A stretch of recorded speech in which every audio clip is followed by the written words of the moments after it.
Arratsaldeon, entzuten da? Se escucha? Vale. Bueno, arratsaldeon guztioi eta ongi etorri berriz ere Gasteizko Udaletxeko Kultur Zerbitzuak antolatutako kazetaritza bertatik bertara jardunaldien 9. ediziora. Datozen egunetan kazetaritzako gaurkotasunarekin lotutako hainbat alderdi jorratuko ditugu.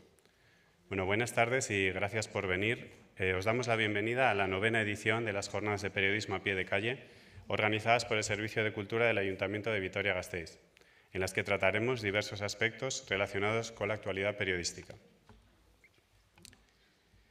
Europa Birtzar Jauregiko hitzaldi zikloari hasiera emateko, Salirse del camino hitzaldia eskainiko dugu Daniel Landa dokumentalgilearen eskutik. Daniel Landa bidaiei, antropologiari eta abenturari buruzko dokumentalen ekoizlea da. 2010tik Dock and Road bidaia eta abenturai buruzko dokumentaletan espezializatutako ekoiztetxearen zuzendaria da, eta 100 herrialde baino gehiago bizitatu ditu bere filmaketetan. Bueno, comenzamos el ciclo del Palacio Europa con la conferencia Salirse del camino a cargo del documentalista Daniel Landa. Daniel es productor de documentales de viajes, antropología y aventura, y desde 2010 dirige Dock and Road, una productora especializada en documentales de viajes y aventuras, con experiencia en rodajes en más de 100 países. Hasieran Danielek Palencia-Singapur, el viaje de los 3 océanos, 1989tik 2000 urteraino, seria zuzendu zuen. Bazkide sortzaile, gidoilari eta proiektuen diseinatzaile ere izan da, Auriga Filmesen, 2001tik 2003, eta edukien zuzendari Televisión de La Riojan 2004tik 2005. Bueno, en sus inicios Daniel dirigió la serie Palencia-Singapur, El viaje de los 3 océanos, entre los años 1999 y 2000. También fue socio fundador, guionista y diseñador de proyectos en Auriga Films durante los años 2001 y 2003 y director de contenidos de Televisión Rioja entre los años 2004 y 2005. Aurrerago, bidaiei buruzko bere dokumental zail ezagunak zuzendu zituen. Un mundo aparte, 2006tik 2010era, 5 kontinentetako errepideetan 100.000 kilometro baino gehiago egin izanaren historia kontatzen duena. Ondoren, Pazifiko seria izango zen 2014tik 2016era, Pazifikoko 18 herrialdeetan zehar tribu indigenen bila egindako espedizioa. Eta Atlantiko 2019tik 2021era, Atlantikoko kostaldea zeharkatzen duen espedizioa Finisterren hasi eta Afrikako hegoaldearaino. Decía que más adelante dirigió sus conocidas series documentales, Un mundo aparte, entre los años 2006 y 2010, que narra la historia de los 100.000 kilómetros por carreteras de los 5 continentes. Después le siguió la serie Pacífico entre los años 2014 y 2016, una expedición por 18 países del Pacífico en busca de las tribus indígenas. Y Atlántico entre los años 2019 y 2021, expedición que recorre la costa atlántica desde Finisterre hasta el sur de África.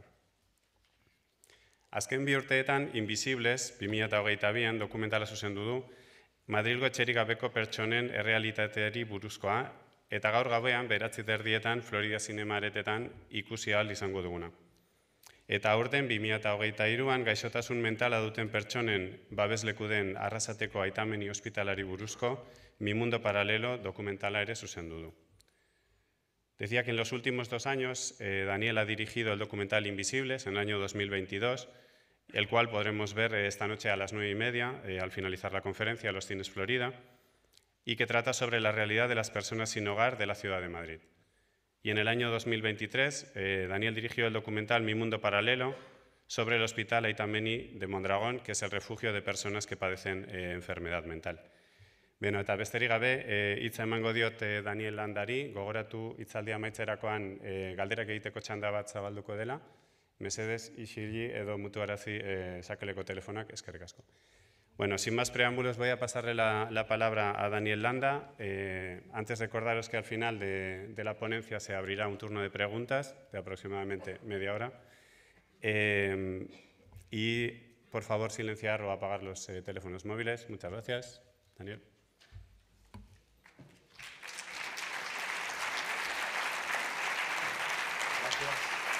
Gracias.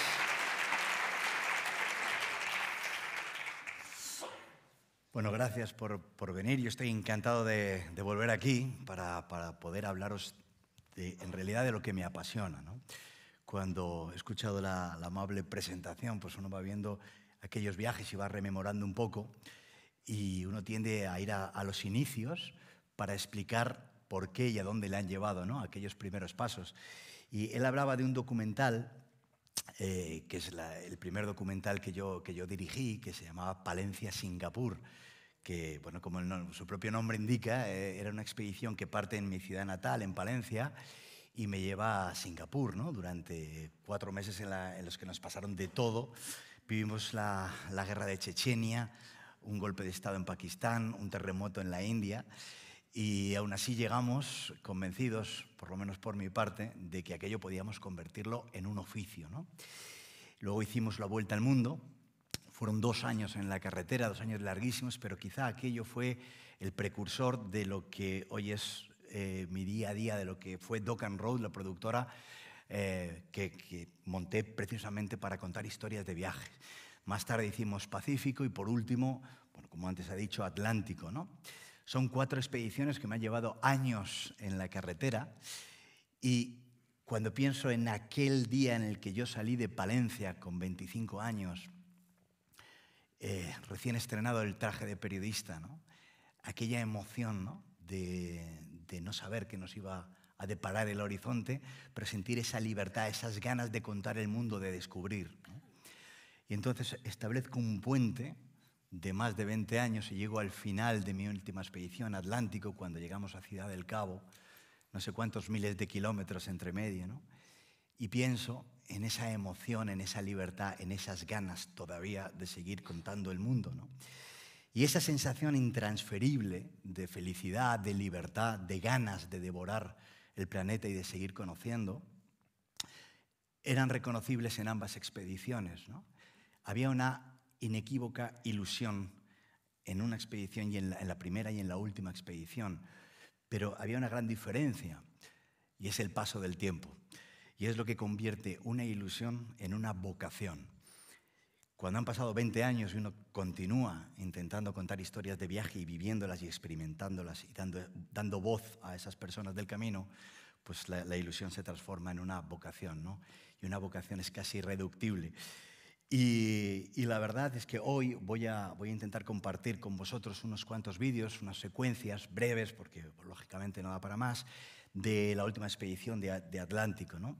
Y me gustaría centrarme en esa expedición porque creo que ejemplifica muy bien lo que es este tipo de expediciones, lo que es este oficio, ¿no?, donde, bueno, pues aparentemente tú tienes un plan de producción, has establecido una ruta, tienes unos objetivos y todo puede saltar por los aires, ¿no?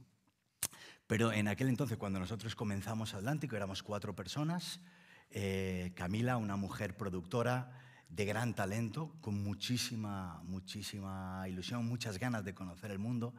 Tato es un hombre de cámara, es un hombre de cine, es un hombre que pinta con la mirada, y una persona que había viajado muchísimo y que mostraba una gran emoción por comenzar el viaje. Y Vincent Modino, que es un hombre mucho más callado, un hombre más tranquilo, una persona aparentemente más indiferente hacia la aventura que teníamos, y un hombre pues muy polivalente con las cámaras, al cual le apasiona también el mundo de la tecnología, ¿no? Bueno, pues esas 3 personas y yo, los 4, pues comenzamos un viaje en el cual lo que intentábamos era vivir la aventura, ¿no? Y a mí me gusta definir bien lo que son las cosas, por lo menos lo que son las cosas para nosotros. Y para mí, la aventura no es algo que esté intrínsecamente vinculado al riesgo, ¿no? Más bien está vinculado a la incertidumbre. Yo, que me considero una persona más bien optimista, siempre he visto en la incertidumbre una oportunidad, ¿no? Siempre he visto que, bueno, el no conocer algo supone que pueden esperarnos grandes cosas, ¿no? Grandes culturas, grandes paisajes, grandes vivencias, ¿no? Yo creo que en eso consiste el viaje, ¿no? En saltar a ese vacío, en no saber qué es lo que va a pasar, en subirte al carro de la incertidumbre, abrazarla, convivir con ella y disfrutarla, ¿no? Y de alguna manera vivimos un poco encorsetados en el término de la seguridad, ¿no? Yo he titulado a esta charla Salirse del camino, porque me parece que es una premisa con la que yo he convivido, tanto de una forma física como de una forma metafórica, ¿no?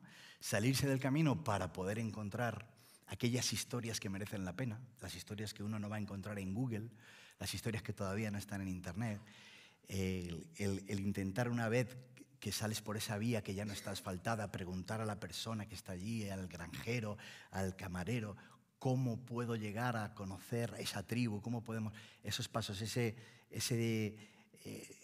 esa comunicación personal, ¿no? Que de alguna manera la perdemos, parece que todo está detrás de un ordenador. Salirse del camino implica eso, ¿no? Implica esa incertidumbre. Y por otra parte, salirse del camino también es una expresión un tanto metafórica de ir un poco contracorriente. Cuando uno decide apostar por una vida menos convencional, pues lógicamente encuentra en las vías no asfaltadas de nuestra sociedad pues muchos más obstáculos de los que uno creía, ¿no? Pero de alguna manera la satisfacción y la recompensa siempre están en el camino. Entonces, a mí me gustaría, para ejemplificar también un poco lo que es salirse del camino, lo que es esa emoción de abrazar la aventura, bueno, mostraros una pequeña secuencia, bueno, que no se libra de cierta temeridad, pero de alguna manera es las ganas de probar, de emocionarse, de conocer un paisaje de una manera muy diferente y que nos lleva a veces a cometer pequeñas locuras como esta.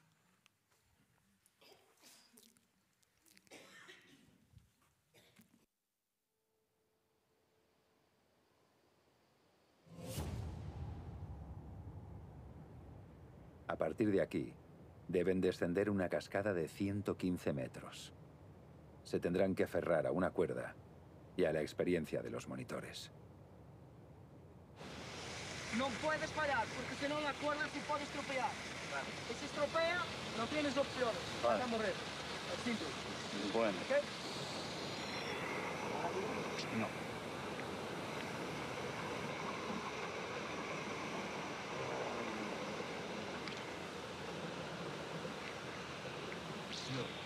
De verdad, mirar ahí abajo es como asomarse al Averno. Ahora ya concentración solo en esto, ¿vale? Nos olvidamos de las cámaras, nos olvidamos de todo, Tato. Céntrate en esto, vete despacito. Ya está, ya está. Estamos, ya no hay vuelta atrás. Tato, te doy abajo. Vamos. Eso no es nada. Que son 100 metros. Para quien no está acostumbrado a hacer barranquismo, esto supone un acto de fe.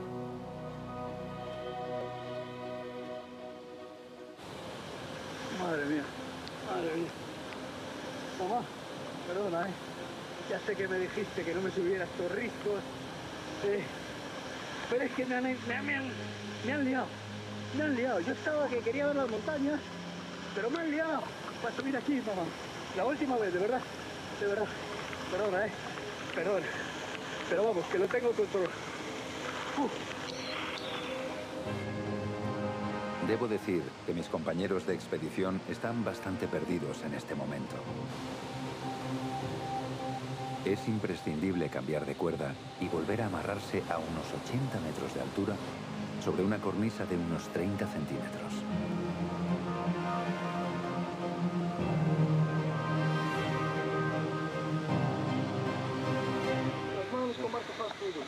Vale. Bueno, ¿a qué altura estamos aquí? A 80 metros. Ah, bueno. 80 es menos, ¿no? Es menos. Pasa por de arriba de la cuerda esto. Pasa por de arriba. Aquí no cabemos tantos. Pues no, por eso es que vas a bajar ya. Vale. Me quedo aquí normalmente con 3. Estoy mareado, Quédate para atrás. Para atrás. Siempre preso en el arnés, ¿ok? Vale, ok. Yo me aferro a la cuerda como a mi vida. ¿Ya está? Ya está. ¿Ya estoy asegurado para atrás? Sí, sí. Hala. Me dicen que ya estamos. Mira, te voy a explicar. A ver, sí. Mira para abajo. No quiero. Sí. Ah. Ah, sí. Y vais a tener una parte volada. Sí. Muy grande. Vale, lo he visto, sí. Entonces, vas a salir por aquí, vertical totalmente, y después te voy a decir para salir para tu izquierda. Para mi izquierda. Volada quiere decir que hay que ir volando. Cuerda. Que ni siquiera hay... Cuerda para arriba porque está ganando. No tengo ninguna... Tienes que ir para mí. Ah. Venga para mí. Dios mío de mi vida. Sí.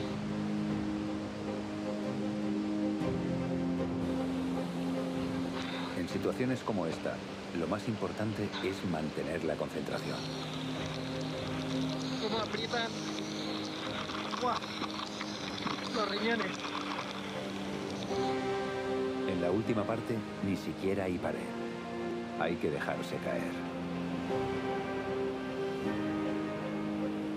Y así, agarrados a su cuerda, mis compañeros de viaje, tan osados como incautos, llegan por fin a tierra firme. Bien. Agotado, amigo, pero feliz de estar aquí.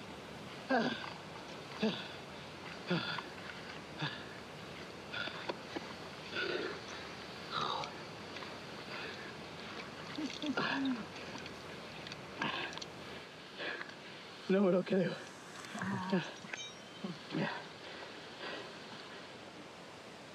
Madre mía. Al final, resulta que Flores era mucho más que un lugar donde descansar la vista.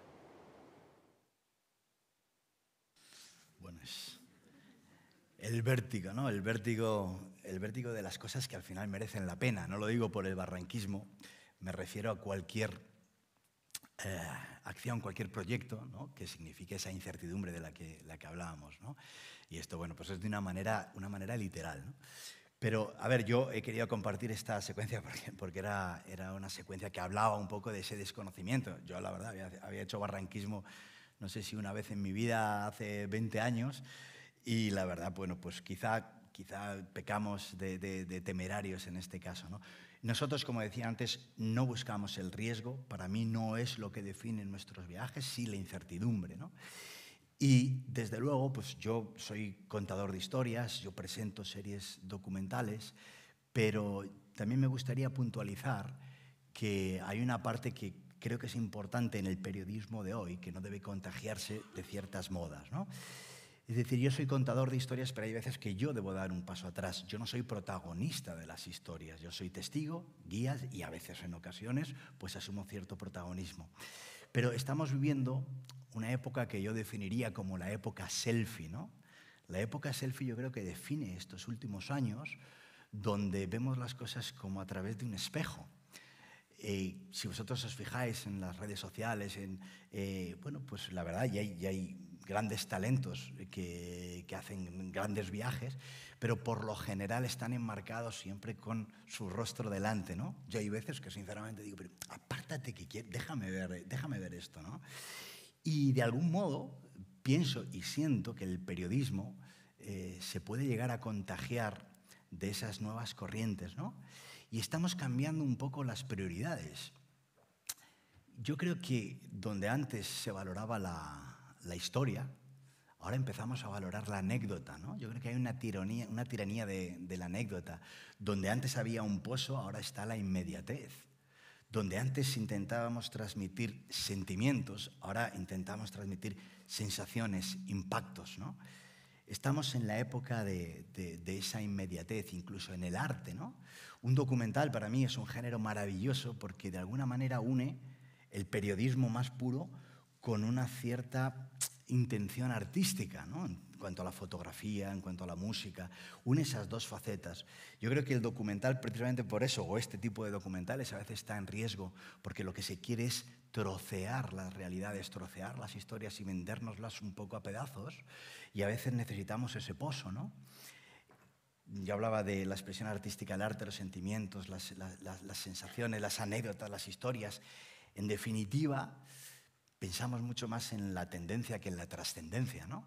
Hemos dejado de querer incluso dejar un legado, de hablar de los otros, para enmarcarnos y convertir el mundo en un gran fotocall en el que dejamos de contar el viaje para contarnos a nosotros mismos, ¿no?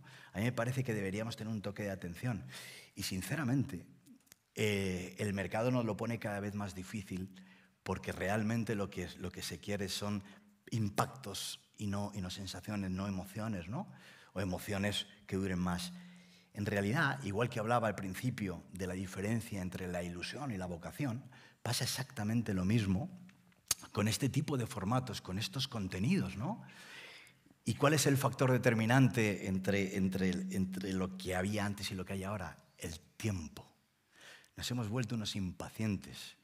¿no? Nos cuesta contar las cosas con cierto detenimiento, lo queremos para allá. A mí me pasa, pero ¿cuándo lo vas a tener? A ver, es un viaje de 1 año, tío. O sea, tenemos que editarlo, hay una música, hay cierta artesanía, ¿no? Nos hemos vuelto tan impacientes que a veces podemos incluso denostar el propio oficio del periodismo, este bendito oficio que lleva su tiempo, ¿no? Igual que lo lleva el arte. Yo cuando hago un trabajo cualquiera, lo que intento es reconocerme en ese tono, ¿no? Y a veces la verdad es que hay tanto ruido, hay tanta celeridad que es difícil encontrar el tono donde yo me reconozca y donde el espectador también se pueda reconocer. Pero bueno, seguimos luchando para eso y de momento yo creo que al final, si algo trasciende, si algo gusta, si algo tiene una calidad suficiente, y no hablo por supuesto de mis documentales, hablo de cualquier periodista que quiera dejar cierto pozo, dar cierta voz, al final es bueno, pues lo que perseverará en el futuro, ¿no? Y además el periodismo nos da la oportunidad, incluso nos exige acercarnos, como decía, salirnos del camino para hablar de pueblos, de comunidades, en mi caso, muchas veces de tribus, ¿no? Que viven realidades que están al margen, que están en las antípodas. Y la verdad es que yo encuentro muy seductor poder llegar a un lugar donde la realidad sea tan diferente que consigue cambiar también mi marco mental, ¿no? De las cosas. Nosotros en el fondo lo que hacemos con todas estas series documentales es intentar completar el puzzle de la raza humana, ¿no? Yo sé que hay gente que le apasiona subir grandes picos, hacer cima, los alpinistas, o viajar en moto por carreteras a no sé qué velocidad. Es decir, cada viaje está condicionado por algo.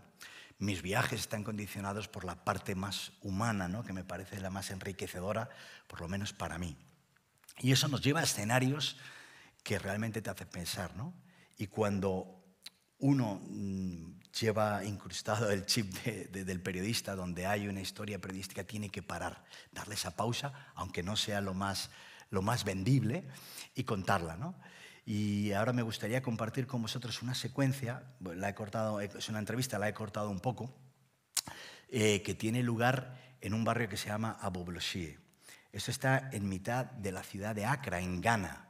Y Ghana, dentro de los países del Golfo de Guinea, es un país bastante desarrollado comparado con los otros, que tiene un downtown bastante notable, donde bueno, la renta per cápita es mayor que la de sus vecinos, pero en mitad de la ciudad de Accra, en el pleno centro, se encuentra el vertedero electrónico más grande del mundo, ¿no? Donde las condiciones de vida son prácticamente inhumanas. Y lo que nos encontramos fue una cosa como esta.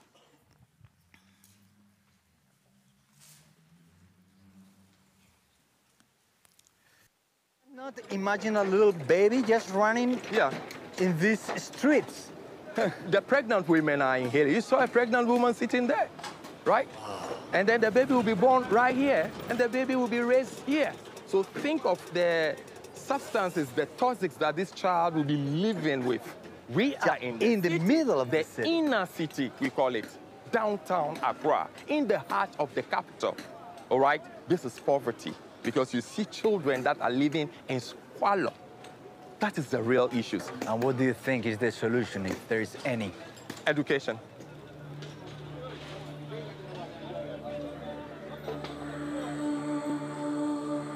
Este es el lugar más contaminado de África. Pero ellos ni siquiera lo saben. Un estudio de la ONU reveló que el nivel de plomo en el suelo es 1000 veces mayor al permitido. El exceso de mercurio o azufre también puede ser devastador. Pero aquí está el negocio. Y eso basta para pasar otro día en un mundo de chatarra.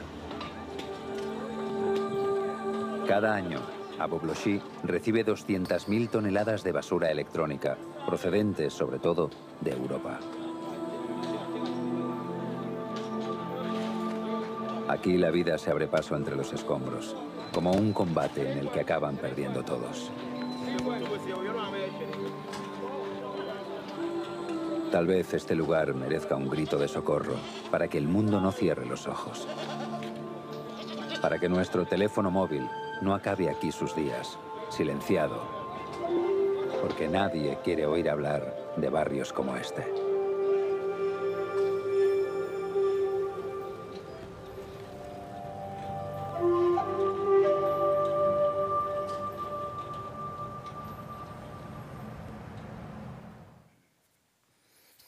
es estremecedor, ¿no?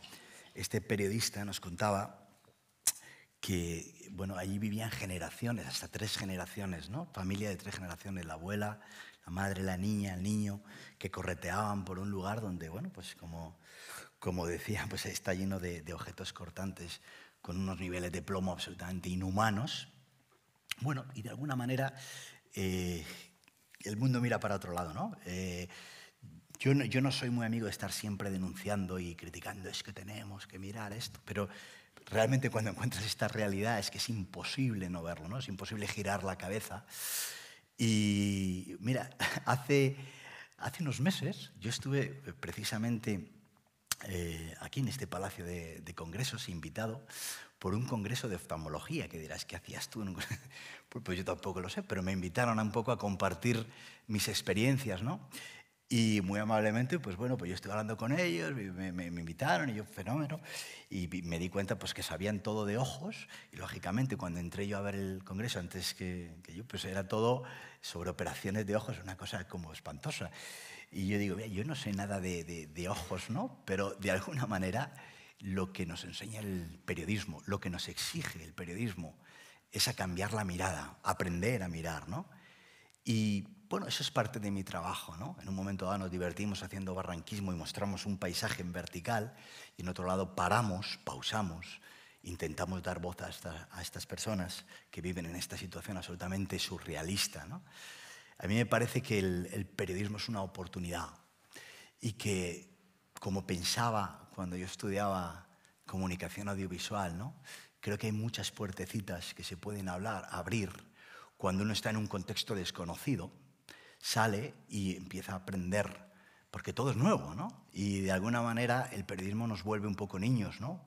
Y nos hace mantener esa curiosidad, que es obligatoria para el periodista, ¿no? Yo creo que el día que ya no sienta esa curiosidad, bueno, pues lógicamente cerraré la puerta, ¿no? Y bueno, yo llevo toda mi vida intentando aprovechar esa oportunidad que te da el periodismo, arma de doble filo, porque a veces te cierra puertas también, ¿no? Ir con una cámara no es fácil, o sea, yo he tenido también situaciones de cierta hostilidad, ¿no? Precisamente por intentar grabar ciertas personas. En este vídeo que habéis visto tuvimos que volver 2 veces, pedir permiso y vivir situaciones de una alta tensión, porque no quieren que ser grabados, ¿no? Y al final, bueno, pues pidiendo permiso, hablando con los jefes, ahí hay su jerarquía, ¿no? Entre esos barrios.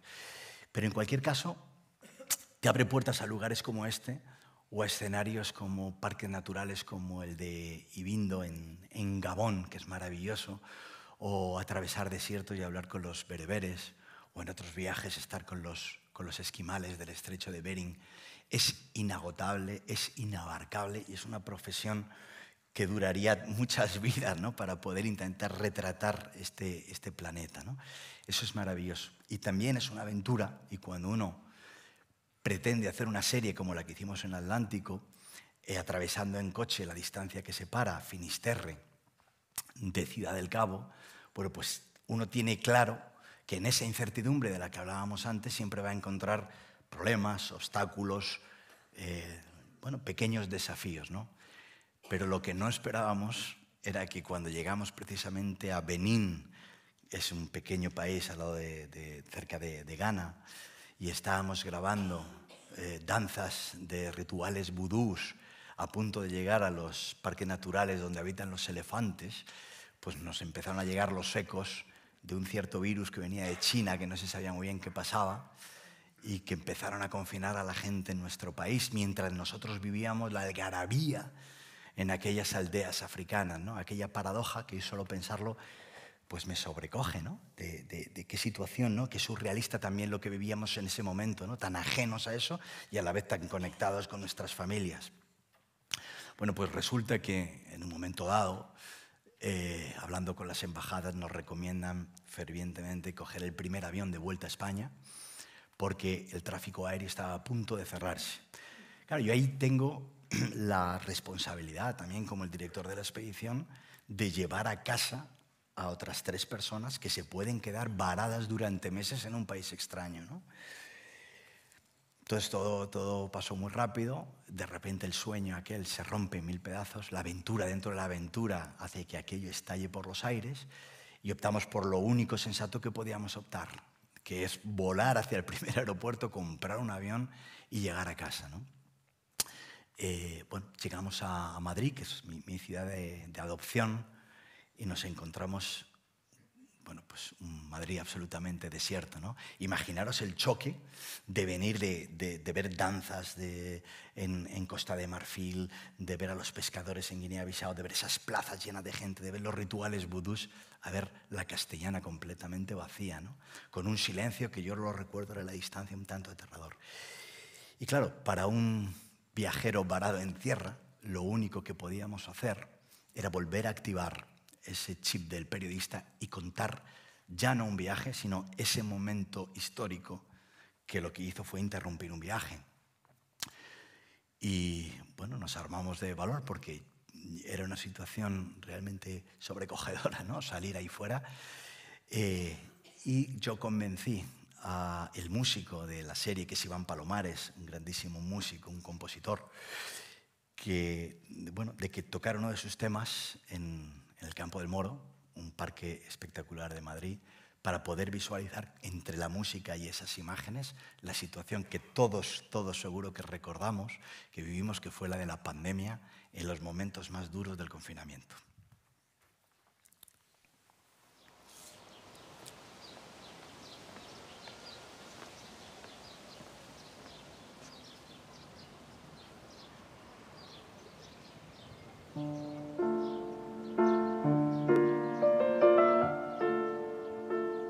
Vamos a parar un momento. Vamos a hacer memoria. Volvamos a aquellos días para que no se nos olviden, porque no sabemos cuándo van a volver.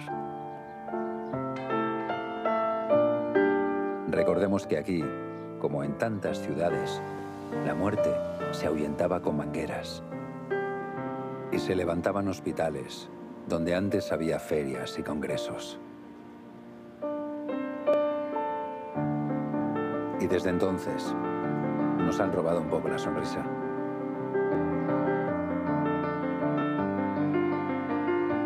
Durante un día salimos para mostrar una ciudad que dejó de serlo. Y ahí afuera descubrimos que no había nada.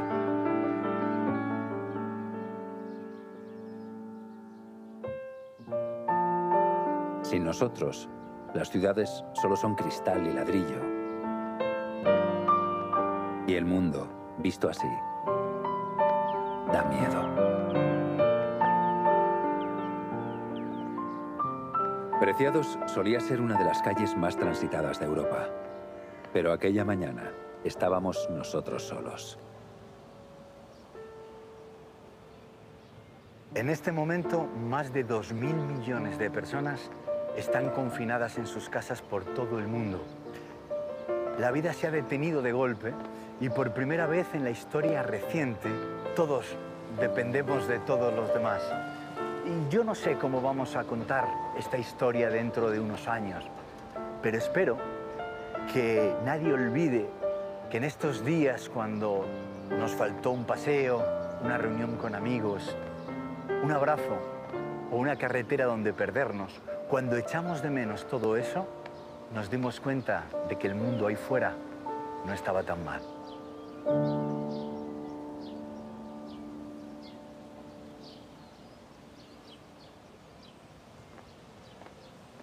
No, no estaba tan mal. Y sin embargo, ahora nos toca vivir una época extraña. El mundo se ha echado a temblar, porque todos intuimos que ya nada será lo mismo.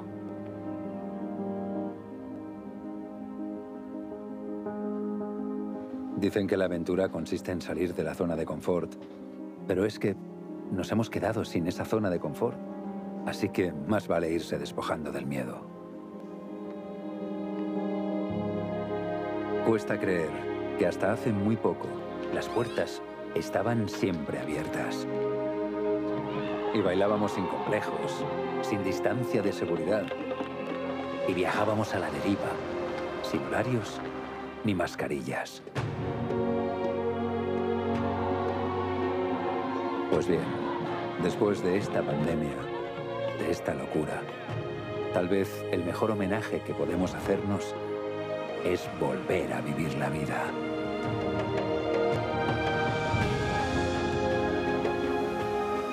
Son tiempos difíciles, pero alégrate de estar aquí. Sigue luchando por tus sueños. Ama cuanto puedas y viaja si te dejan. Viajar no es lo más importante, lo sé. Pero es lo que nos da perspectiva. Hace que nos entendamos un poco mejor. Nos convierte en hombres libres.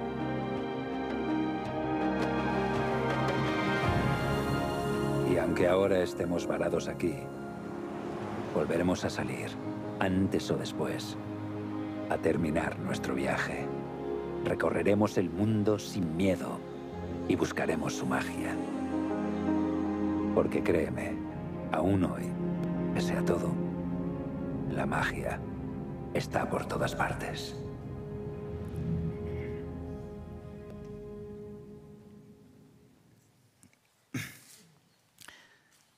Yo quiero que de ese vídeo, ese último continuará, está escrito con toda la fe del mundo, porque está escrito en mitad de la pandemia, en esa época en la que no sabíamos qué iba a pasar y, por supuesto, lo último que sabía yo es si íbamos a poder volver, ¿no? Y todo indicaba que no.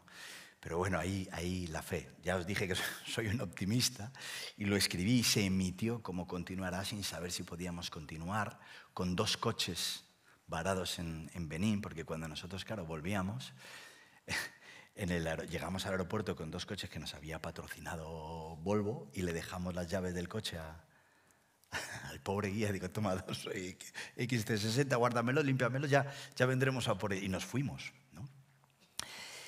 Pero dejadme hacer un paréntesis de toda esta historia. Cuando habéis visto esas imágenes que salíamos, o que salía yo solo andando por ciertos lugares de Madrid, hay un momento que salen unas palomas. Estamos en la Plaza Mayor de Madrid. Y cuando yo estuve en la Plaza Mayor, en aquel preciso lugar donde reinaba en Madrid solo el silencio, el sonido de los semáforos, ¿no? Con un eco siniestro, pero sin embargo en la Plaza Mayor oía yo como un murmullo. Y bueno, me fijé, digo, ¿qué es lo que pasa? Y de repente me acerco y veo un grupo de personas que están hablando de forma amistosa, incluso riendo, como celebrando y tomando algo, ¿no? Digo, pues estamos todos confinados, ¿qué pasa aquí, no? Entonces yo me fui acercando poco a poco y me di cuenta que eran personas sin hogar, que no tenían dónde confinarse, ¿no? Y vivían de alguna manera libres. Y de repente no es que tuvieran protagonismo, es que eran los únicos protagonistas. No se veía nadie más, ¿no? Y a mí me llamó la atención esa paradoja, que en el momento en el que peor nos iba a todos nosotros, mejor les iba a ellos, ¿no? Más libertad tenían, más se les escuchaba. Y bueno, de alguna manera, cuando la pandemia poco a poco fue cediendo, fuimos saliendo poquito a poco a las calles, fuimos poblando las plazas, pues aquel murmullo de la Plaza Mayor de Madrid se fue apagando poco a poco, hasta volver a dejar de verlos y de escucharlos, ¿no? Y fruto de aquella idea que se me quedó grabada, 2 años después surge un proyecto que se llama Invisibles, que, bueno, luego posteriormente a las 9 podréis ver en los cines Florida. Y me hace mucha ilusión a mí cuando me invitan a esta conferencia que sea además la dualidad, poder hablaros de las historias de viajes y a la vez hablaros de ese otro documental que no tiene nada que ver, que surge de alguna manera o que es gestado en un momento de parón de un viaje y que luego acaba convirtiéndose en otra historia, de esas que también merecen voz, ¿no? Nada que ver con este tipo de documental. Es un documental mucho más duro, mucho más estático, pero es una realidad para mí que merece contarse a gritos, ¿no? Y bueno, eso es lo que surge de aquel parón, de aquella de aquella situación tan surrealista, luego al final pues el periodismo siempre al rescate te da una nueva historia, ¿no? Y además, antes os hablaba de la miopía, ¿no?, que contaba yo a los oftalmólogos, la miopía que tenemos, que no vemos bien de lejos, ¿no? Y a mí me gusta ir a buscar lejos, ¿no? Y me di cuenta cuando escuché ese murmullo y cuando vi a esas personas invisibles, que lo que yo tenía en mi mal era la presbicia, ¿no? Yo veo bien de lejos, pero se me había olvidado ver de cerca, ¿no? Y al final las historias están por todas partes aquí mismo, ¿no? Yo creo que esta ciudad que he estado paseando esta mañana tendría un montón de historias, ¿no? Tendría un documental sin duda, ¿no? Al final hay que parar también y mirar alrededor, no hace falta irse tan lejos. Pero en nuestro caso, y volviendo a aquella situación en la que estábamos, claro, era una situación de incertidumbre total, donde, bueno, 4 personas estábamos esperando volver a arrancar viajes si es que se podía, ¿no? Y 9 meses después, resulta que empiezan las primeras noticias en las que se abre el tráfico aéreo en los países africanos, pero no el terrestre. Es decir, se puede volar a África, pero no se puede pasar de un país a otro. Por lo tanto, yo dije, bueno, tenemos 2 coches en Benín, como hay más, los podemos devolver, podemos ir viajando de avión en avión. Claro, hay que arrastrar todo el equipo de cámara, que no sabéis lo que es eso. Digo, claro, es más precario, el presupuesto se había visto repercutido, dadas las circunstancias, es mucho más inseguro. Ostras, hay una pandemia mundial, y entonces es cuando reúno al equipo y les digo, a ver, Tato, Camila, Vincent, podemos ir a África, ¿quién se viene? Y entonces levanta uno la mano, que es esa persona que parecía más indiferente, que estaba como abstraída. Pues resulta que el tiempo es la que al final le definió como el que tenía la verdadera vocación de volver, Vincent Modino, ¿no? No digo que los otros no quiero hacer un juicio severo con respecto a los otros, sino destacar a Vincent, ¿no? Pero quizá por el miedo a la precariedad, pues hay personas que dicen yo hasta aquí, ¿no? Y me parece lícito y legítimo, pero Vincent y yo teníamos que volver. Y teníamos que volver a un África absolutamente vaciada. Imaginaos un continente donde no es que no hubiera turistas, es que los extranjeros que había se habían vuelto a sus países de origen, ¿no? Éramos los más blancos de la historia de África en aquel lugar, ¿no? Y fue durísimo, como no podía ser de otra manera, arrastrar el equipo de cámara, hacernos 500 PCRs, esperar en la frontera, las mordidas que había. Imaginaros, éramos más vulnerables que nunca.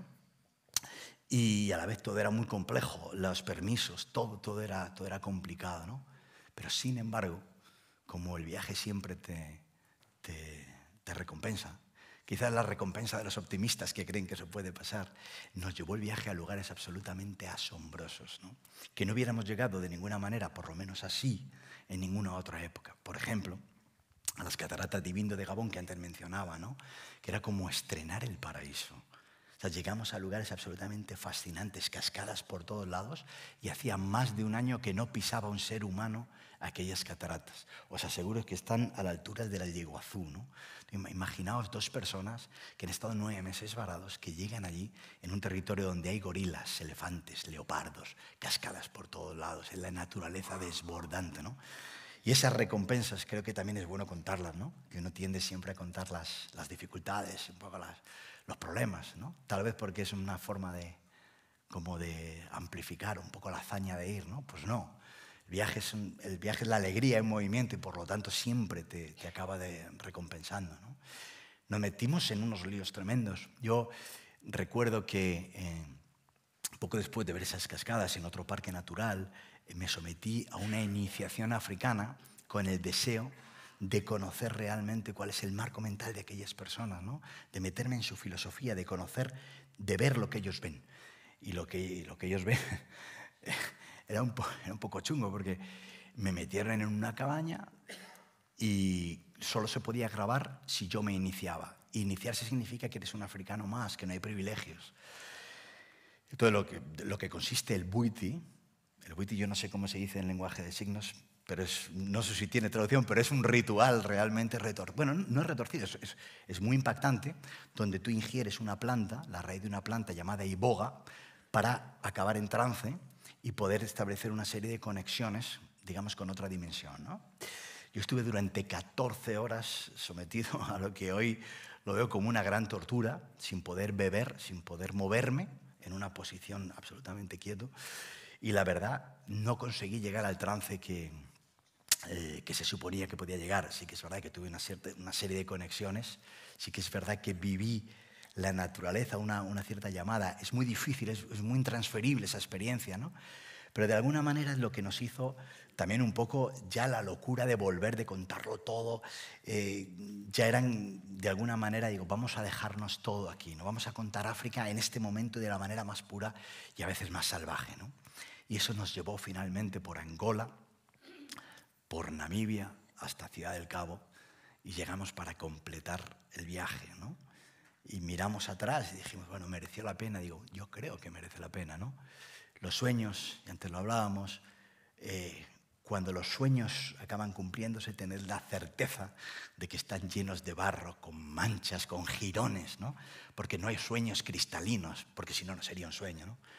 Y este oficio tiene una gran parte de sacrificio, tiene una gran parte de dejarte la piel, de dejarte el alma, pero tiene una recompensa que te acompaña siempre y es lo que hace que siempre quieras volver a salir, ¿no? Y yo, bueno, un poco para terminar, antes de las preguntas, luego si queréis habrá un turno de preguntas, pero me gustaría, para dejar la sensación final, un poco lo que es el remate de esa serie que se llama Atlántico, que resume no solamente esa serie, sino todas las otras series y lo que significa, por lo menos para mí, este bendito oficio de contar historias por el mundo.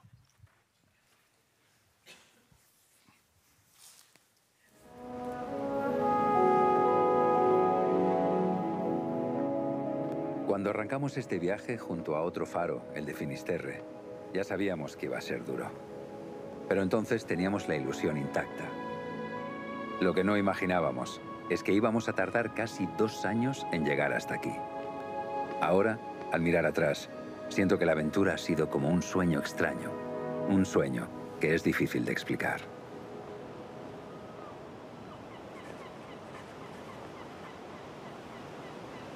El Cabo de las Agujas nos está diciendo que este es el final, que merecía la pena hacer un esfuerzo para acabar el viaje. Volver a la carretera no ha sido fácil. Solo somos 2 personas empeñados en contar el mundo en una época donde casi está prohibido moverse. Y nos hemos aferrado a ese casi para salir ahí fuera y seguir ejerciendo nuestro oficio. Nadie escapa al miedo, nosotros tampoco. Han muerto más de 2 millones de personas y nunca lo hemos olvidado. Tuvimos que enviar los coches de vuelta, hemos arrastrado el equipo de cámara de país en país, cruzando fronteras, tomando todas las precauciones. Mascarillas, cuarentenas, PCRs, viajes interminables por avión. Y al final hemos descubierto que el mundo no se había parado, que viajar, incluso ahora, precisamente ahora, es un canto a la vida. Y la vida no es otra cosa que el regalo del tiempo que tenemos. Es navegar por el mar de la incertidumbre, salir a la intemperie de los días. Y nosotros solo queríamos desplegar las velas.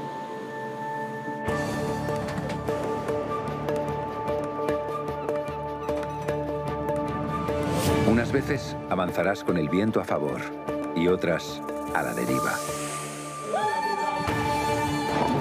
Pero no te rindas, no te pares. Nadie detiene el rumbo de los audaces. Cuando te alcance la aventura, atrévete a perder el control. Déjate llevar, mira al mundo con sus ojos y alégrate de estar vivo.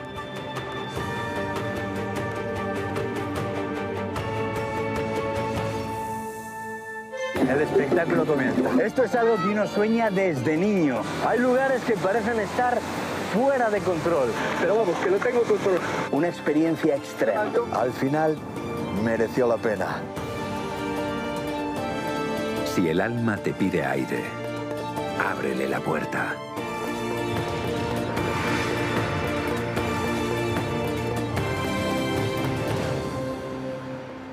Y si aún prefieres quedarte en casa, no te preocupes. Nosotros te lo contamos.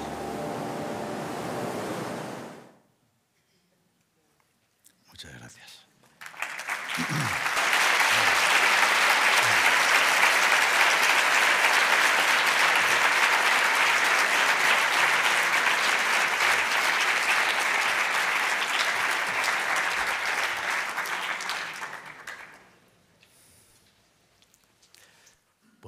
tiene alguna pregunta, quiere comentar algo.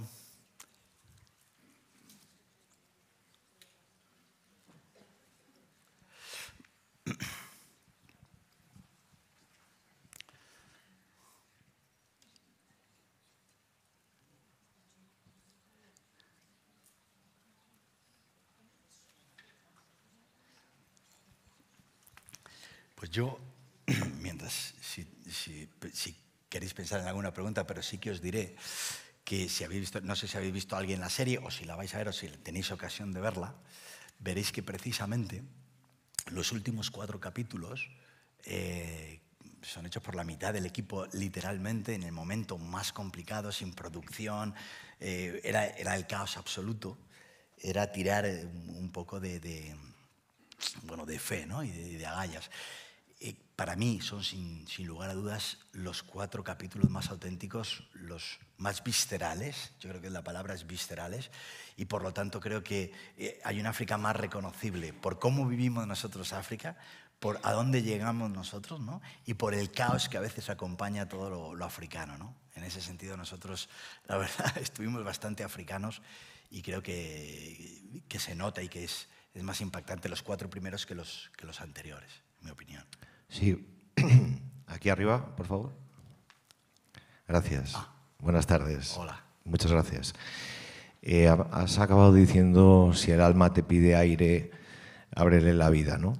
Yo entiendo que tú habrás hecho permíteme que te tutee, sí, por favor, que habrás hecho muchas veces el paralelismo entre esos viajes y lo que es la propia vida, la vida como viaje. ¿Qué te han enseñado todos esos viajes, que creo que son ya más de los que vamos a hacer todos los que estamos aquí en toda nuestra vida? ¿Qué te han enseñado eso para tu vida o para la vida?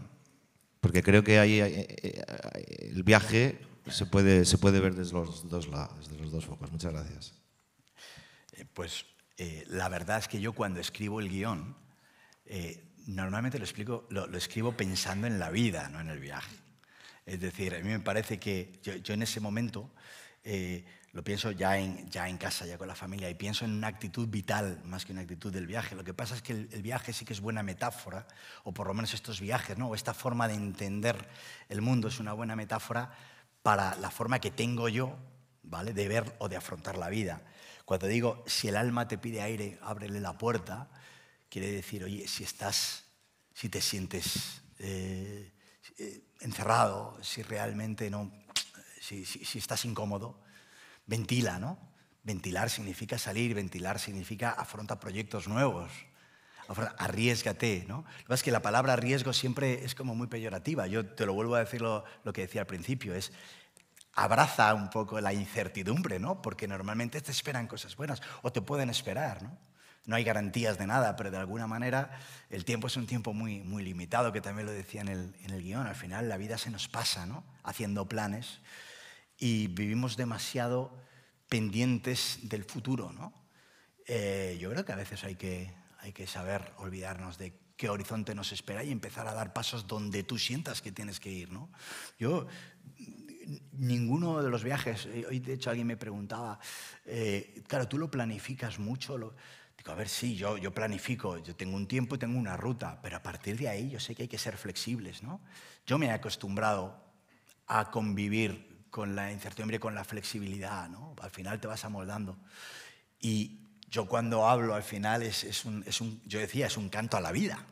Viajar es un canto a la vida, porque al final cada uno tendrá sus vocaciones, cada uno tendrá sus ilusiones y cada uno las aplicará como quiera, si quiere, lógicamente, ¿no? Yo no intento convencer a nadie, pero yo estoy mostrando cuál es la forma que veo yo, ¿no?, en que la vida al final te rente, ¿no? Y al final aprovechar el tiempo que tenemos. Y viajar para mí es inequívocamente una forma de llenar el tiempo con cosas normalmente memorables, o sea que merece la pena. Buenas tardes. Hola.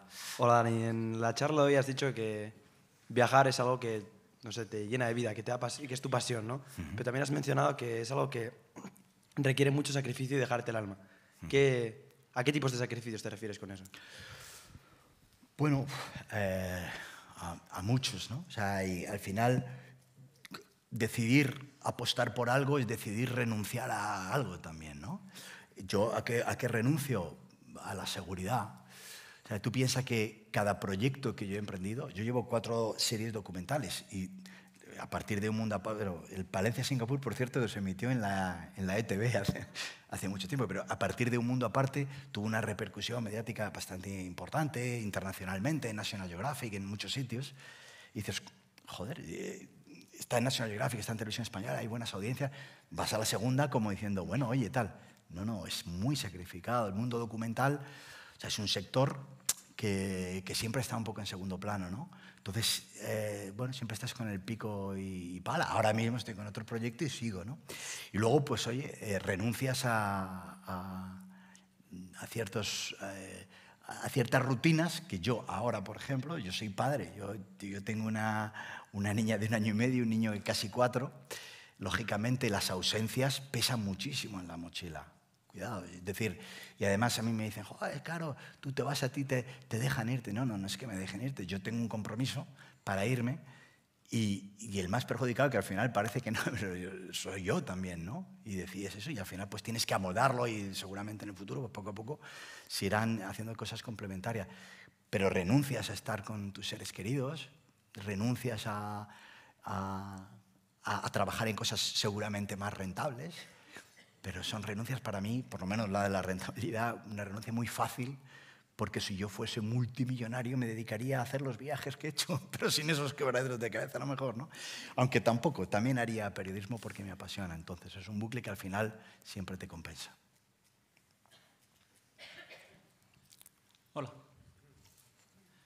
Antes has comentado que te metiste en ese ritual de iniciación para, de alguna manera, comprender algo del marco mental desde el que parten aquellas tribus, ¿no?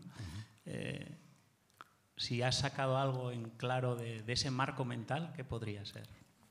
Bueno, la pregunta me parece muy interesante porque es algo a lo que yo le he dado muchísimas vueltas, ¿vale? A ver, esto, la verdad, merecería una respuesta de gente con más formación, más experta que yo, y además le dedicaría mucho tiempo porque es un tema muy vasto, ¿no? Pero de alguna manera hay una serie de patrones comunes, de rituales, ¿vale? En muchas tribus, en el Amazonas, con los navajos, yo lo he vivido, ¿no? Donde ellos ingieren ciertas plantas que les conectan con ciertos entornos, con ciertas frecuencias mentales y también con el contexto de la naturaleza, porque todo tiene que ver con grandes conexiones, ¿no?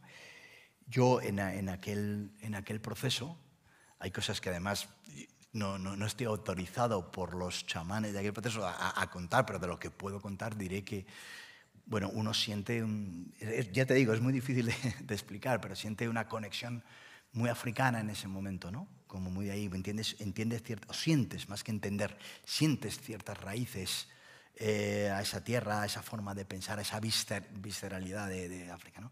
Eso, bueno, pues pasa en muchos sitios con otras muchas plantas, pero el patrón es el mismo, es intentar dar perspectiva un poco a tu mente, ¿no? Y esto es algo muy antiguo, hay muchos libros sobre el tema, yo la verdad he leído cosas y me parece muy, muy fascinante el tema y muy, muy amplio, ¿no?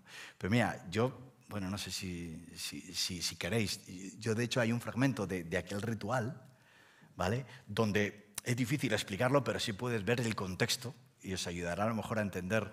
No sé si queréis ver ese vídeo, dura 4 minutitos y pico. Lo tengo por si acaso sale, digo luego, ¿no? Y como tenemos tiempo, estamos a gusto, lo ponemos. Ponemos el vídeo del Bwiti. Mira, lo vais a ver. Y disculpad la pinta que llevaba, pero es la que llevaba, yo no puedo decir. Me disculpo, por si acaso.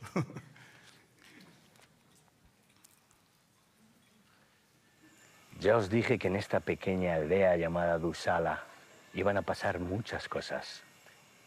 A lo largo de mi vida he recorrido más de 30 países africanos. He sido testigo de danzas espirituales, ceremonias y ritos de iniciación. Pero hoy he decidido que por primera vez voy a ser yo el iniciado. Y para mi propia iniciación he elegido un evento muy especial. Estoy un poco nervioso, lo admito, porque esta noche voy a conocer los secretos del Bwiti.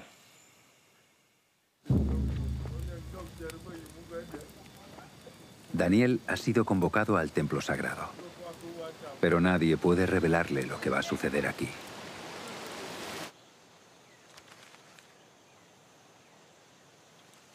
Desde que entré en ese templo, no sé cómo explicarlo. La iniciación del Bhuti es una forma de ver a su Dios, de conocerte a ti mismo, la verdad pura, de alcanzar el paraíso, el nirvana, el cielo. Pero lo que nadie nos había dicho es que en el camino hacia el cielo hay que atravesar el mismísimo infierno. Y corres el riesgo de quedarte en el camino.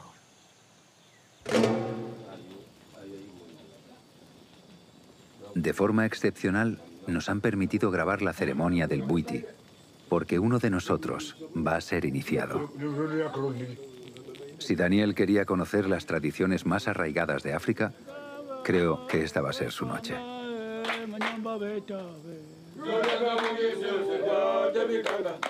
La incertidumbre es lo más inquietante. No sabemos cuánto durará ni en qué consiste la iniciación. Pero sí sabemos que todo está relacionado con la iboga. Se trata de una planta tropical. Su raíz tiene enteógenos y su ingesta produce alucinaciones o visiones místicas, cuya finalidad es amplificar el estado de conciencia.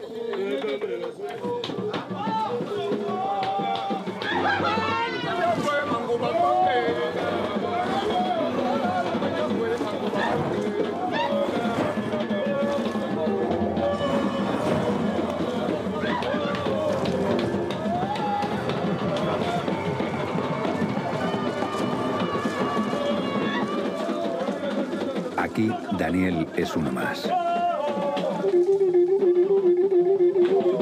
Se ha asignado un padre espiritual a cada iniciado que les ayuda a aliviar el dolor de espalda. La noche avanza y la iboga hace su efecto.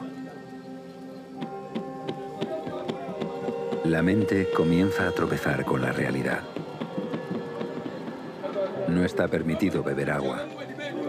Solo se pueden dar pequeños sorbos a un líquido sagrado mezclado con tierra.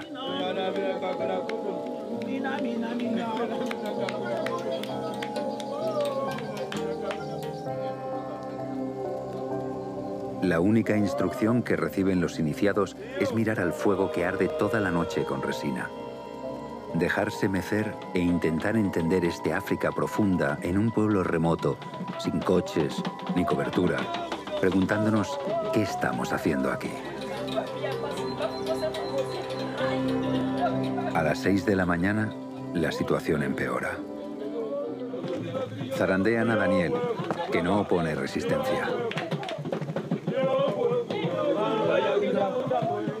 Ya no le quedan fuerzas para protestar.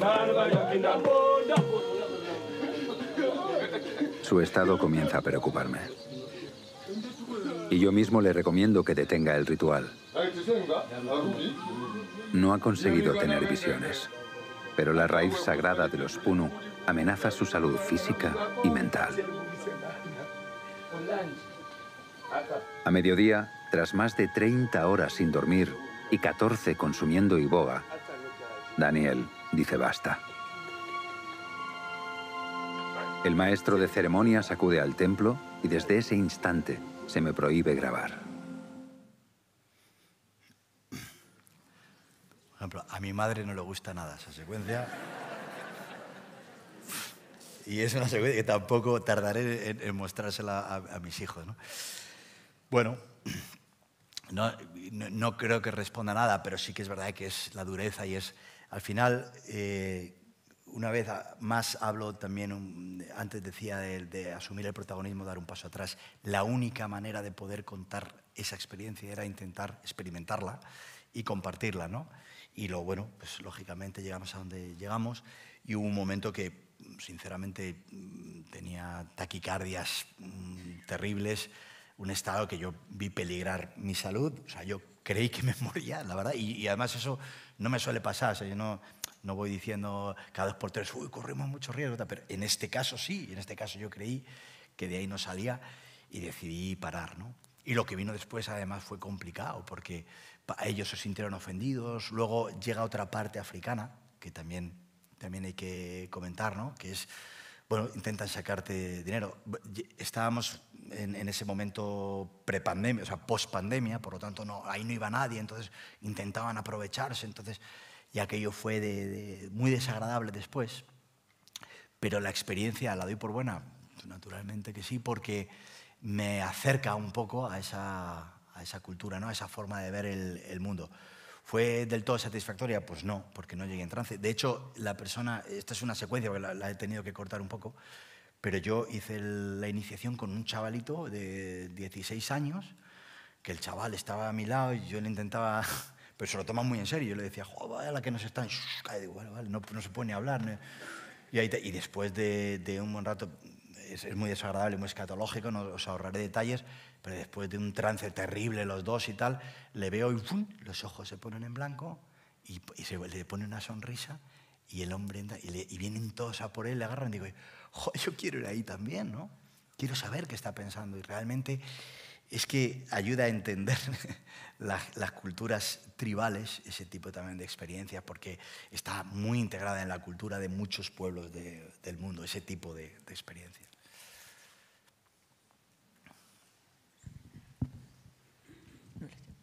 Arratsaldeon. Hola. Hola, perdona. Hola. Sí. Es que le he visto levantar la mano, yo es que además aquí con la luz y eso veo poco, perdona. Mira, solamente agradecerte tu intervención sobre el tema de la incertidumbre. Vivimos en una sociedad en la cual cada vez queremos tener más seguridades. Y creo que la incertidumbre es algo que vivimos no solamente cuando hacemos viajes arriesgados, sino incluso en el confortable sillón de nuestra casa. También sufrimos muchas incertidumbres, que creo que muchas veces ni siquiera somos capaces de reconocer. Y que en la vida solo tenemos una certidumbre, que es la del fin. Y mientras tanto nos van pasando muchas cosas de las que en muchas ocasiones no somos conscientes, pero que son profundas incertidumbres. Al menos a mí me suceden. Muchas gracias por plantearlo. Gracias a ti por el comentario. Pero es que de eso va todo esto en realidad, ¿no? Mira, te voy a contar una anécdota muy rápida que para mí, pues, de alguna manera representa eso que estamos hablando de la incertidumbre, ¿no? Y representa el modo de vida que he elegido, ¿no?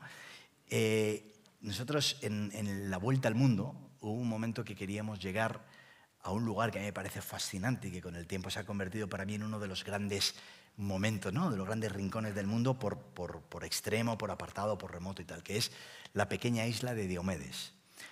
Hay 2 islas, las 2 Diomedes, que están en mitad del estrecho de Bering, entre Estados Unidos y Rusia, ¿vale?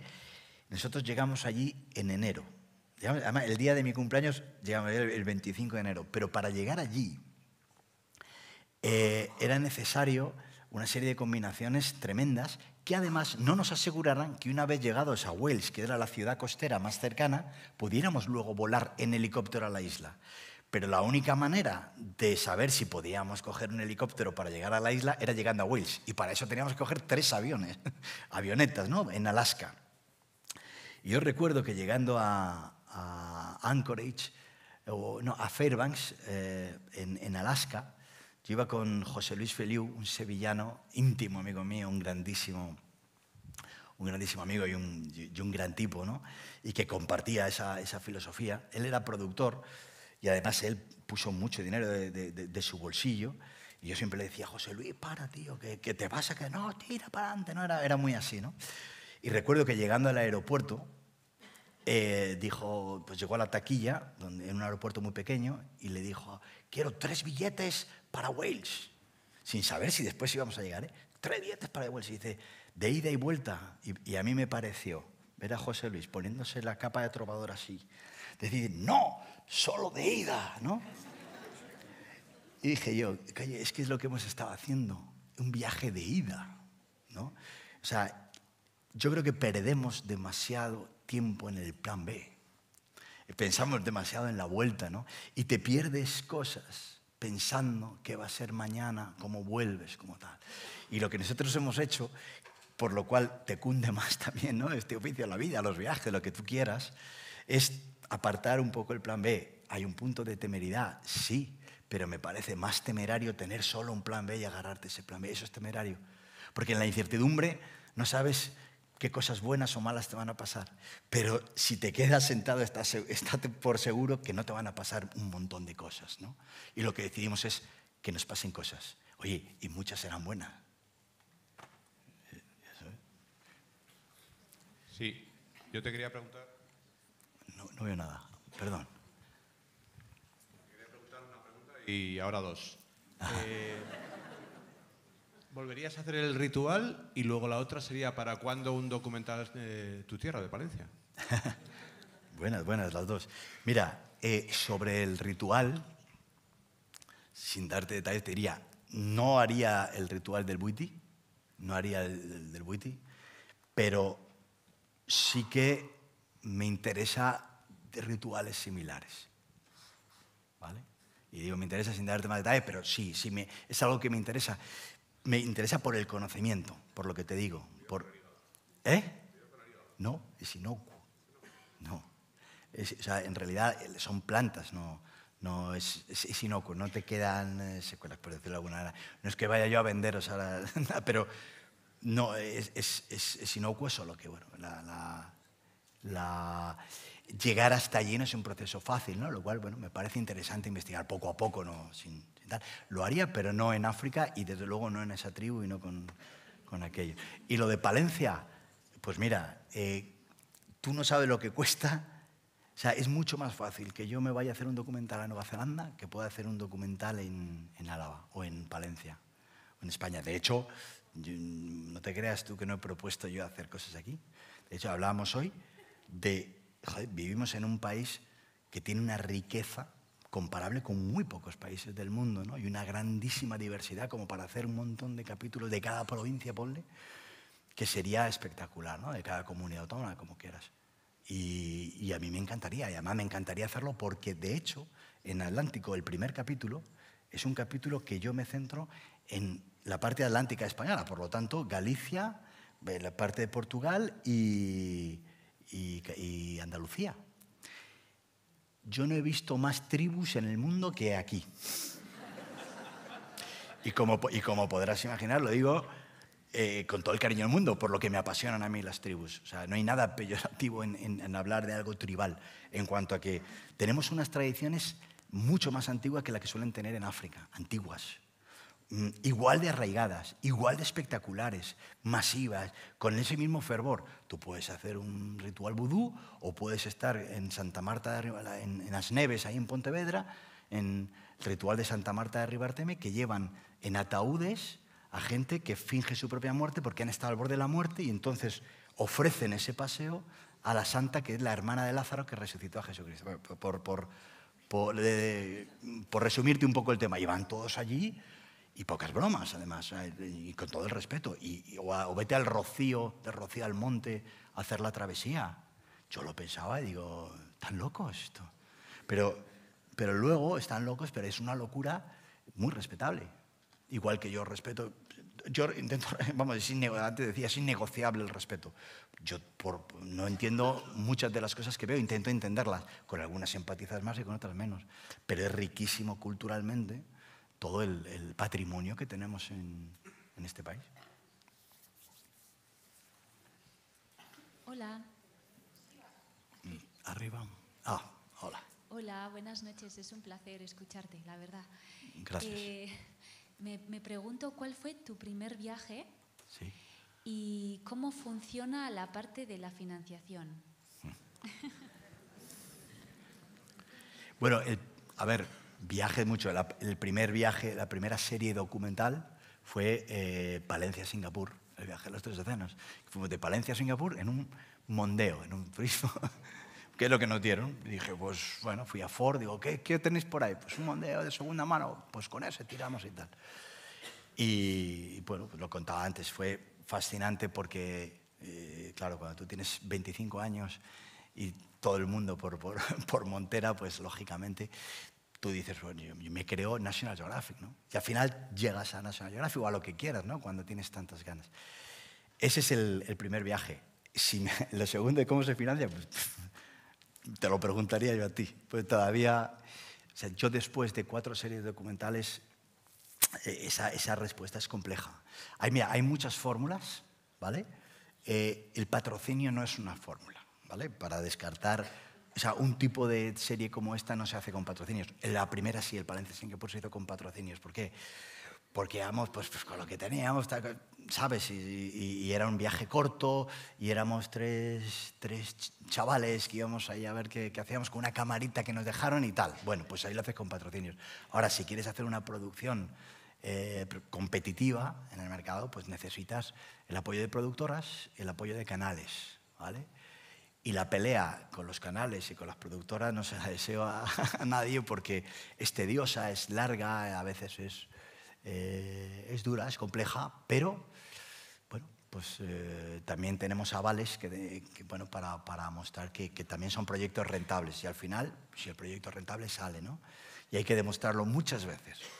Yo tengo la impresión de que cada vez que saco una serie es como que hago una oposición, pero nunca tiene plaza fija, pero cuesta lo mismo, más o menos. Así es. Aquí, en el centro, en medio, aquí. Quería preguntar cuál era el viaje que más te ha gustado y cuál es el que menos, el que más te ha divertido y el que pues, menos te ha gustado y pues has sufrido más. Bueno, ese ranking es complejo de establecer. Yo definiría cada uno, no sé si me gusta más o me gusta menos, depende, ¿no? O sea, la vuelta al mundo te diría que es el viaje más completo, es el viaje, sí, por antonomasia, ¿no? O sea, es un viaje perfecto, porque empiezas en el mirador de Otilla del Pino Palencia y acabas en el mirador de Otilla del Pino Palencia habiendo dado la vuelta al mundo. Es algo tan redondo, tan completo que ¿no? Tiene algo de perfección emocional, ¿no? De alguna manera, pero también fue uno de los más duros, por la precariedad, por cómo íbamos, cómo llegamos, los problemas, tuvimos un accidente, el productor, el que decía, solo de ida, pues en el desierto, boom, el coche volcó, se rompió la clavícula, en fin, pasaron un montón de problemas, ¿no? Que con el tiempo esos problemas se traducen también en esa cierta épica que no busco, como decía, pero si yo hablase de Pacífico, Pacífico ha sido el viaje más amable con nosotros. Es el más exótico, el más exuberante, ¿vale? El que mejor salió de las cosas, el más fluido, no hubo parones, no hubo pandemia, no hubo historia, ¿no? Y Atlántico ha sido el desafío profesional más grande, porque nos ha pasado lo impensable y hemos tenido que acometer problemas de una envergadura que nadie imaginaba, ¿no? Y el hecho de acabarlo, pues la verdad, pues a mí me hace sentir muy orgulloso también de haber llegado hasta el final. Cada uno tiene lo suyo. Sí, Daniel, yo te quería preguntar, bueno, saludarte primero, de nuevo. Hombre. Muy buenas y gracias por volver a venir a Vitoria. Bueno, aquí con Aritz estamos de vuelta. Estamos de vuelta, luego te saludo. Madre mía, qué alegría verte. Te quería preguntar... Soy oftalmólogo, ¿eh? ¿Vale? El que le invité... Y además una eminencia, ¿eh? Una eminencia. Te quería preguntar por África, porque tú en tus documentales preguntas mucho a las tribus y a los oriundos si son felices. Entonces, te quería preguntar por África, de si has sentido esa felicidad o eso que se habla de la felicidad de África, porque nos has presentado el documental de Accra, que es el mayor vertedero que nos has enseñado de productos electrónicos. Entonces, si has sentido la felicidad en África respecto a nuestra cultura, y si es así, ¿en qué fallamos nosotros? ¿Es porque ellos tienen incertidumbre y nosotros no? Es una pregunta abierta. Bueno, es también otra pregunta que abre un debate también muy largo y muy interesante, ¿no? Yo diría, antes de nada, que hay que tener cuidado también con los clichés, ¿vale? Nosotros hay digamos, pensamiento un poco generalizado en decir, ellos que no tienen nada son muy felices y nosotros somos unos amargados teniéndolo todo, ¿no? Un cliché más o menos extendido. Y yo le pondría muchos matices a eso. Yo sí digo que en las comunidades tribales, es decir, aquellos que viven en zonas rurales, es decir, aquellos que están más apartados de conexiones que a lo mejor tienen que ver más con nuestro mundo, por tecnología, por comunicación, etc., tienen menos debates mentales y de alguna manera viven de una manera más, vamos a decir, infantil, en el mejor de los sentidos. Infantil en cuanto como vive un niño, con esa espontaneidad, con esa felicidad, ¿no? sin ningún tipo de malicia, y por lo tanto con una satisfacción con respecto al lugar donde viven. Y por lo tanto lo que te proyectan es una gran felicidad y además muy contagiosa. Entonces tú llegas a ver a los pigmeos, que los pobres van con harapillos y están ahí y tal, y se ponen a tocar rápidamente, a bailar los niños, y eso rápidamente te hace sonreír, ¿no? Pero hay una gran África, ¿vale?, que vive en una transición que no es tan afable y tan amable como a veces nos venden, ¿no?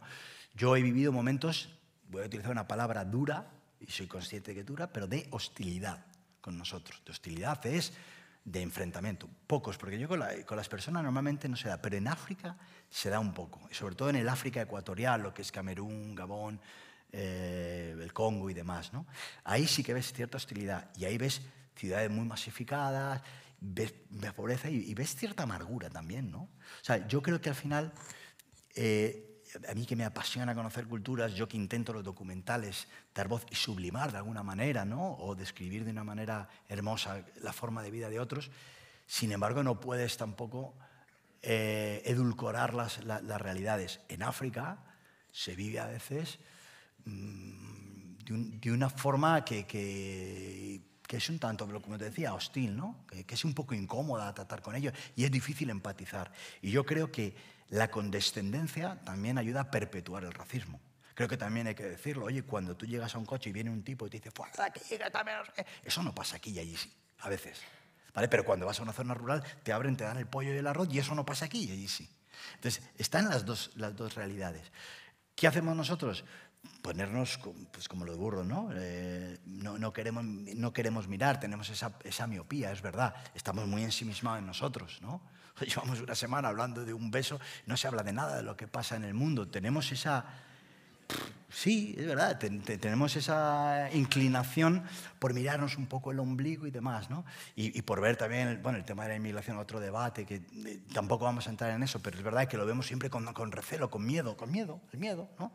Y a veces, oye, hay que abordar el tema de una manera más natural. Yo creo que nos hemos convertido... Mira, me dijo, no me quiero extender, pero me dijo una vez un nómada en Mongolia, según recogía yo el equipo, le acababa de hacer una entrevista y le había preguntado, digo, ¿tú eres más libre que yo?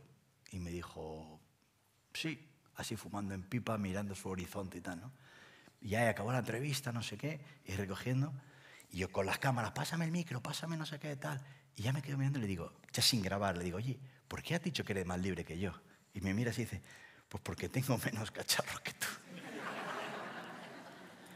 Y digo, pues a lo mejor fallamos en eso, ¿no? Nos hemos vinculado tanto a las necesidades futiles, pequeñas y demás, el móvil, el tal, ¿no? Todos caemos, que dejamos de mirar allí. Entonces hemos cambiado la mirada, quizá fallamos en eso.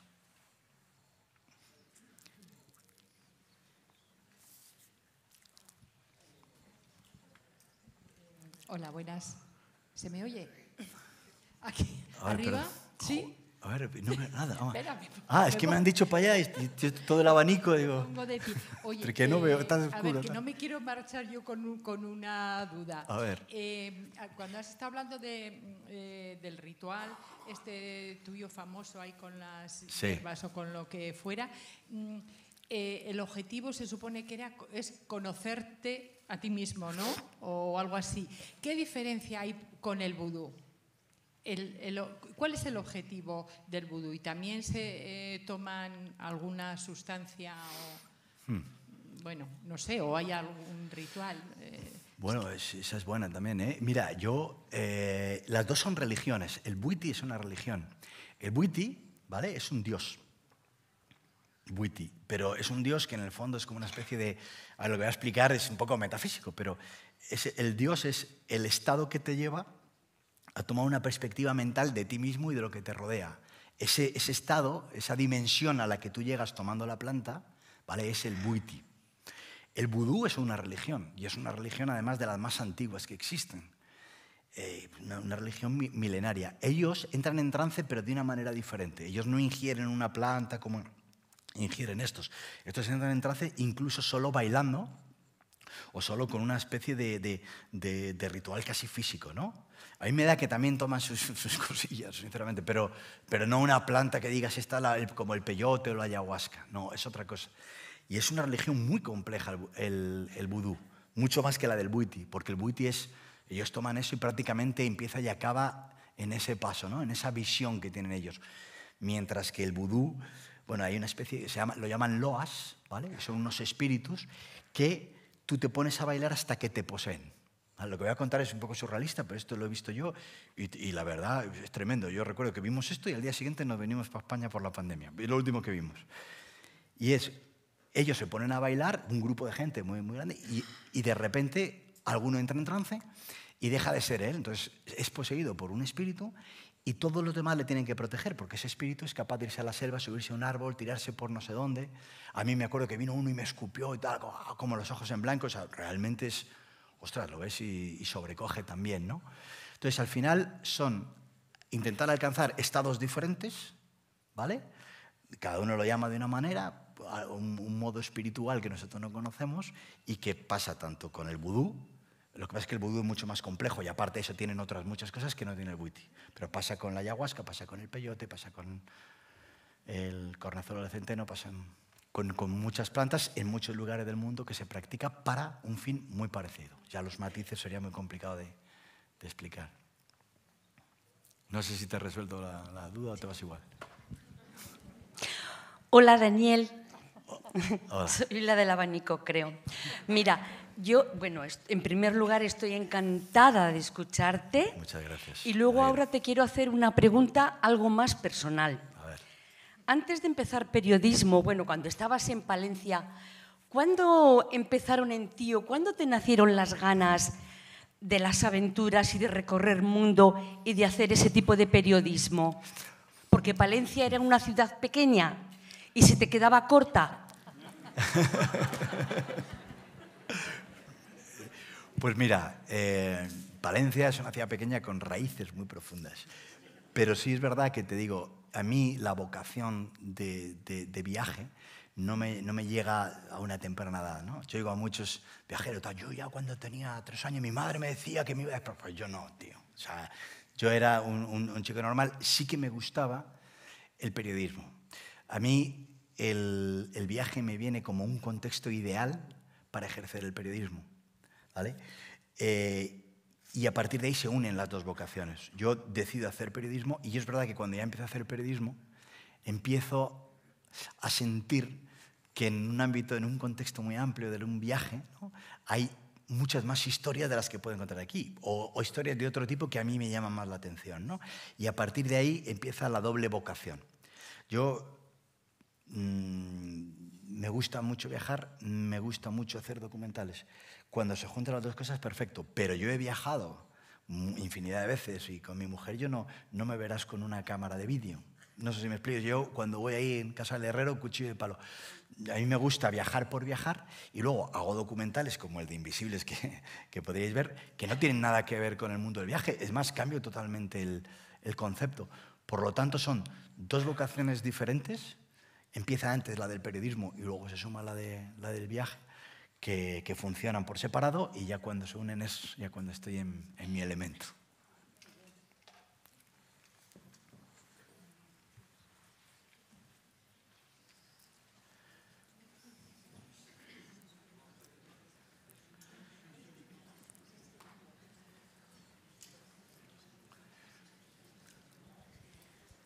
Una cosa, agradecerte todos los documentales que has hecho. Muchas gracias. A mí me ha dado mucha alegría verte y hoy escucharte. Gracias. Bueno, pues muchísimas gracias. Un placer compartirlo con gente inquieta también, que viene a estos sitios y viaja con nosotros, ¿no? Que al final también es imprescindible que nos acompañéis para poder seguir haciendo documentales. Así que gracias, de verdad.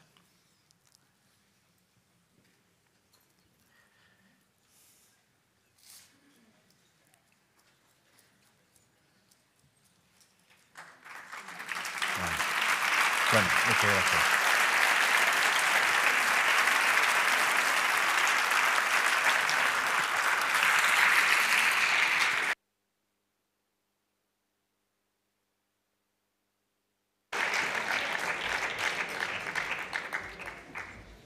Bueno, eskerrik asko guztioi zuen parte hartzeagatik eta Danieli bere hitzaldiagatik eta eman dituen erantzun guztiengatik. Gogoratu orain 9:30 Florida Zinemaretoetan Daniel Landak zuzendutako Invisibles dokumentala eskainiko dugula. Eskerrik asko eta gabon. Bueno, simplemente decirles que muchas gracias por todas las preguntas que le han realizado a Daniel. Muchas gracias a Daniel por su magnífica conferencia, o charla más bien, y simplemente recordarles que ahora continuamos con el día y finalizamos hoy a las 9:30 en los Cines Florida con el documental Invisibles, donde también estará Daniel al finalizar para responder a las preguntas que surjan en torno a dicho documental. Muchas gracias. Bueno.